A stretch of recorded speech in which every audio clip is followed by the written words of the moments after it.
E pois é, o nosso convidado hoje aqui no Café com Política é o deputado estadual João Vitor Xavier, ele que é do Cidadania e é o presidente estadual do partido, recém-chegado à legenda, diga-se de passagem. Deputado, bom dia, bem-vindo, prazer recebê-lo mais uma vez aqui no Café. Muito bom dia, Rodrigo, Adriana, a todos os amigos e amigas que nos escutam na Rádio Super. Deputado é profissional da comunicação também, já colocou o fone de ouvido, né, deputado? Nosso colega jornalista e radialista. Isso é um hábito aí da profissão, né? E aliás, cumprimentá-los, eu dizia aqui fora do ar, a qualidade da equipe, a Adriana de outras rádios, Rodrigo, fomos colegas, e parabenizar a qualidade do trabalho que está sendo feito pela Super e a qualidade tanto da equipe técnica quanto da equipe de microfone, tá? De parabéns. Agradeço, viu, deputado, pela gentileza.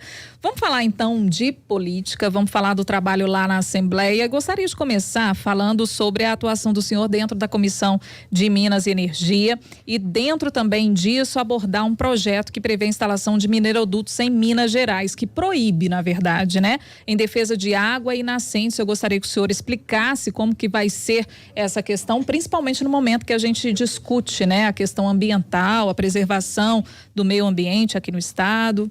Olha só, Adriana, eu tô há muitos anos na militância dessa questão da mineração. É óbvio que a gente sabe a importância da mineração, da geração de empregos, de tributos, de desenvolvimento econômico, da necessidade do minério. Eu costumo dizer isso. Nesse microfone aqui que eu tô falando tem minério, no rádio que o nosso ouvinte nos escuta em casa tem minério. A mineração é importante, ponto. Mas ela deve ser feita da maneira adequada. E qual é a maneira mais adequada? A melhor maneira para a sociedade como um todo. Não existe bem mais importante na sociedade do que a água. Nós estamos vendo agora a crise que o Nordeste está passando com as praias totalmente destruídas pelo petróleo. Então a gente não pode pegar o bem mais importante que temos, que é a água, e usar essa água para transporte de minério por um único motivo, porque é mais barato para as mineradoras transportar por mineroduto do que transportar por trem ou por caminhão. Então, não dá para a lógica ser sempre a lógica econômica do que é mais favorável para a indústria da mineração.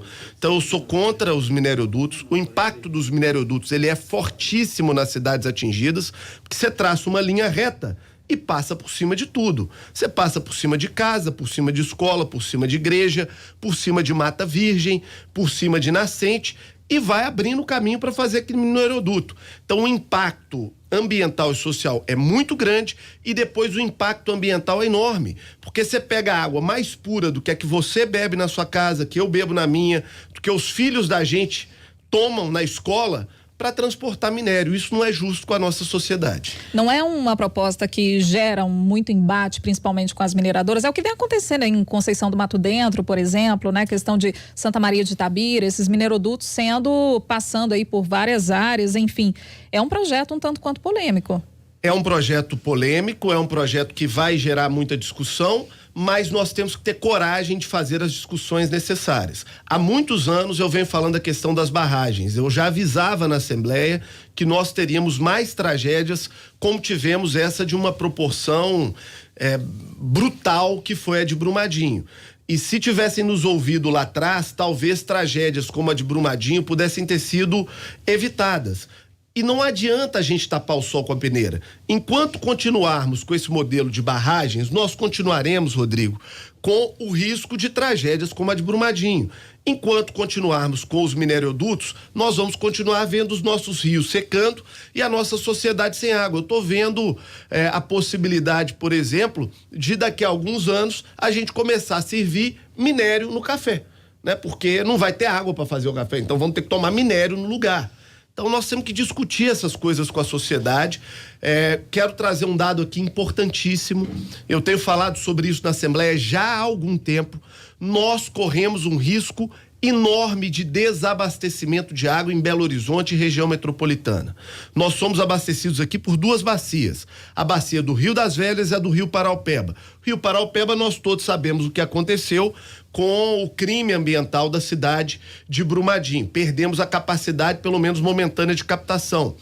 E o Rio das Velhas está absolutamente sobrecarregado. Então, você que está em casa nos ouvindo, você pode abrir a torneira da sua casa, pode ser no mais simples barraco de periferia ou no mais caro apartamento da Zona Sul e não ter água para tomar. Quem vive sem água? Então nós temos que tocar na ferida, a gente tem que discutir os assuntos e muito me assusta a conivência da Prefeitura de Belo Horizonte, como maior cliente da Copasa que é, a respeito desse assunto. Nós corremos um risco real de desabastecimento nos próximos meses. E mudando os rumos da prosa, o senhor falou da Prefeitura de Belo Horizonte, deputado. O senhor é pré-candidato à Prefeitura da capital mineira. Inclusive, a mudança de partido e a chegada à cidadania, inclusive, fortaleceu esse seu objetivo de disputar a prefeitura. Eu pergunto para o senhor, há quantas andam as negociações? O senhor já está pensando em composições partidárias para fortalecer a sua chapa? E qual a estratégia para tentar barrar, inclusive, a popularidade que o prefeito Alexandre Calil tem ainda hoje? Rodrigo, a primeira parceria que a gente tem que fazer numa campanha eleitoral é a parceria com o povo. É conversar com a sociedade, é dialogar com o povo.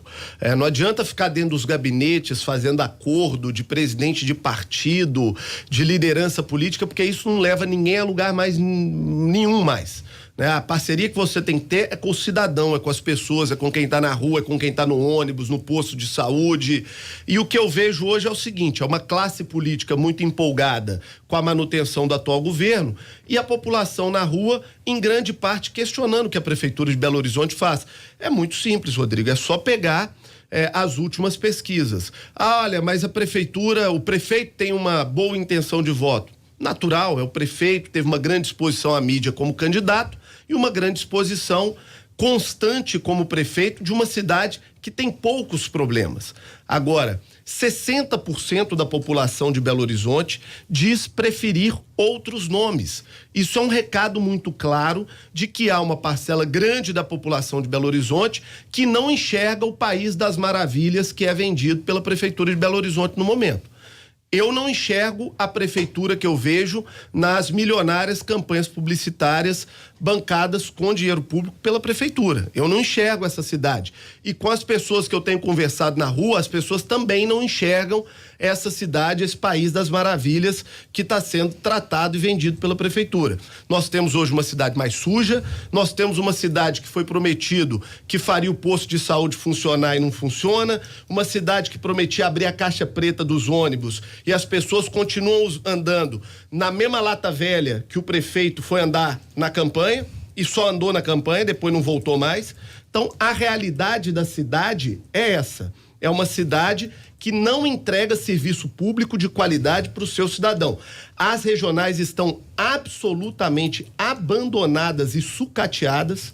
Nós temos um processo crescente de qualificação da educação infantil na cidade, onde os últimos prefeitos anteriores investiram de maneira pesada e maciça na construção de um mês. O que nós fizemos foi pegar a UMEI e dividir o tempo dela. Então a mãe que precisa colocar o filho na UMEI para poder estudar, agora mudaram o nome de EMEI, né? Que foi a grande mudança que teve foi essa, mudou de UMEI para EMEI. A mãe que precisa do filho na escola para poder trabalhar, ela agora tem que se virar em metade do turno. Porque a prefeitura, para falar que aumentou o número de vagas, o que ela fez? Ela dividiu os turnos. Então é mais ou menos o seguinte, olha, eu vou te dar um aumento de salário, mas eu vou dobrar a sua carga horária. É isso que está acontecendo. Então, mãe, você que tem filho que sabe da importância da UMEI, ela sabe a realidade do que está acontecendo hoje. Porque a prefeitura não construiu uma UMEI nesses últimos 3 anos e o que fez foi falar para a mãe o seguinte, olha, você que tinha o tempo integral para o seu filho, agora se vira, metade do dia você se vira para resolver o que você faz com ele, porque a prefeitura não acolhe mais o seu filho. A gente está conversando com o deputado estadual João Vitor Xavier, presidente estadual do Cidadania e que pretende disputar a prefeitura de Belo Horizonte. Deputado, ainda sobre esse assunto da disputa à prefeitura de Belo Horizonte, eu pergunto para o senhor, como é que o senhor vê hoje a relação do prefeito com o legislativo? Nós percebíamos uma Câmara muito afável ao prefeito Alexandre Calil e hoje a gente já nota uma Câmara menos afável ao prefeito. O senhor foi vereador, inclusive. Como é que o senhor avalia essa relação? Eu fui vereador e eu respeito a importância do parlamento. Por quê? Porque é o poder mais próximo do cidadão. O vereador, você pode gostar ou não gostar de vereador A ou B, você pode gostar ou não gostar de deputado A ou B, mas é inegável, até por uma questão lógica e matemática, que é muito mais fácil uma pessoa ter acesso a um vereador, porque são 41, do que ao prefeito, que é um só. Então, o vereador, ele acaba fazendo um papel de ser um filtro dos problemas da sociedade.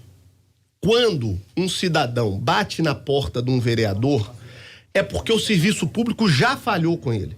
É porque a árvore na porta da casa dele não foi podada, é porque o buraco na rua dele não foi tampado, é porque o posto de saúde do bairro dele não está funcionando, é porque não tem vaga na escola para o filho dele estudar. Ninguém vai bater papo com o vereador, ninguém vai visitar vereador para tomar cafezinho.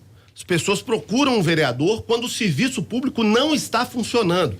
Então, a postura da Prefeitura de Belo Horizonte de não dialogar com os vereadores, em especial aqueles que não se submetem à Prefeitura, é uma postura de ignorar o cidadão de Belo Horizonte.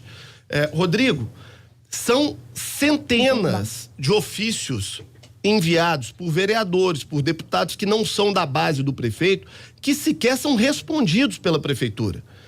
Só que quando a prefeitura não responde, ela não está deixando de responder, não é o vereador ou o deputado, não. Ela está deixando de responder ao cidadão, que já não foi atendido pelo serviço público com qualidade e que, ao não ser atendido pelo serviço público, tem o seu direito básico como cidadão ignorado. Então, eu lamento muito a postura de arrogância e de intransigência da prefeitura, que não dialoga. É uma prefeitura fechada, hermética, quase como uma monarquia, né? Onde está todo mundo ali para proteger a colmeia da abelha e ninguém pode chegar perto. Não, é o contrário.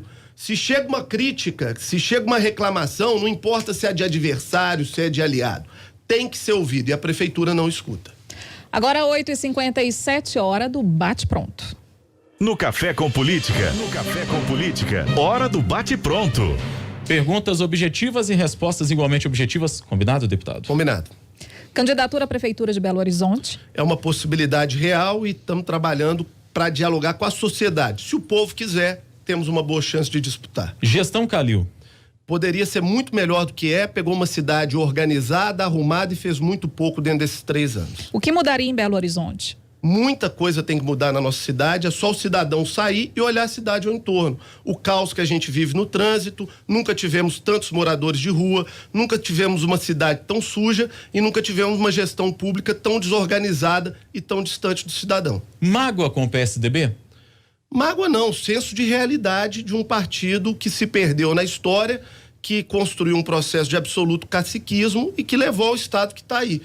Basta ver o que aconteceu na eleição passada, quando o PSDB não nos permitiu disputar. Esse tipo de coisa é que levou o PSDB ao estado que está.